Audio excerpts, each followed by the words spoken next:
আমাদের দেশের আদালত এমন কোনো আদেশ দিবেন না যে আদেশটা কার্যকর হবেন না। সুতরাং আপনি খেয়াল করে দেখুন, তারা এমন আদেশ চেয়েছেন যেগুলো হয়তো বহু আন্তর্জাতিক সংস্থা, আন্তর্জাতিক ব্যক্তিকেও ইনভলভ করে। আমি বলেছি সেটা সম্ভব নয়। আদালত সেক্ষেত্রে দুটি বিষয় বিবেচনায় নিয়ে রুল ইস্যু করেছেন। একটি হচ্ছে যে এই হামের কারণে, টিকার অভাবে যে ৩৪৩ জন শিশু মৃত্যুবরণ করেছেন বলে পত্রিকায় সংবাদ প্রকাশিত হয়েছে, তাদের পরিবারকে কেন পর্যাপ্ত ক্ষতিপূরণ প্রদান করা হবে না। উনি একটা নির্দিষ্ট অঙ্কের কথা লিখেছিলেন, কিন্তু পরবর্তীতে আদালত বলেছেন যে কেন পর্যাপ্ত ক্ষতিপূরণ দেওয়া হবে না। যদি প্রমাণিত হয় কারো কোনো নেগলিজেন্স, কারো অবহেলা কিংবা কোনো অকার্যকর পদক্ষেপ গ্রহণের কারণে এই পরিস্থিতির সৃষ্টি হয়েছে, এটি একটি। দ্বিতীয়ত হচ্ছে, তিনি আমাদের দেশে আরেকটি আইন আছে 2018 সালের সংক্রামক ব্যাধি আইন, সেই আইন অনুযায়ী কেন এই ধরনের হাম সহ অন্যান্য যে সমস্ত শিশুদের জন্য রোগ হয়ে থাকে এবং সে সমস্ত রোগগুলো প্রতিরোধের জন্য কেন কার্যকরী পদক্ষেপ গ্রহণ করা হবে না, এই মর্মে সরকারের কাছে রুল জারি করেছেন।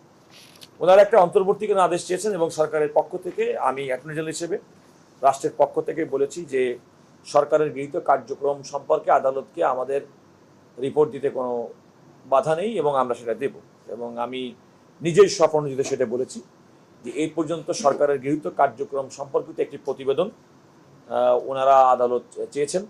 এবং আপনার লক্ষ্য করে দেখবেন যে আদালতের আদেশের পরপরই আমি স্বাস্থ্য সচিবের সঙ্গে, জনাব কামরুজ্জামানের সঙ্গে কথা বলেছি এবং তিনি আমাকে যে বিস্তারিত বলেছেন সরকারের গৃহীত পদক্ষেপ, বিশেষ করে মাননীয় প্রধানমন্ত্রীর এটি প্রথম দেখলেন রাষ্ট্র ক্ষমতা দেওয়ার পরপরই, তখন থেকে তার নির্দেশে স্বাস্থ্য মন্ত্রণালয় তারা একটি পদক্ষেপ গ্রহণ করেছেন।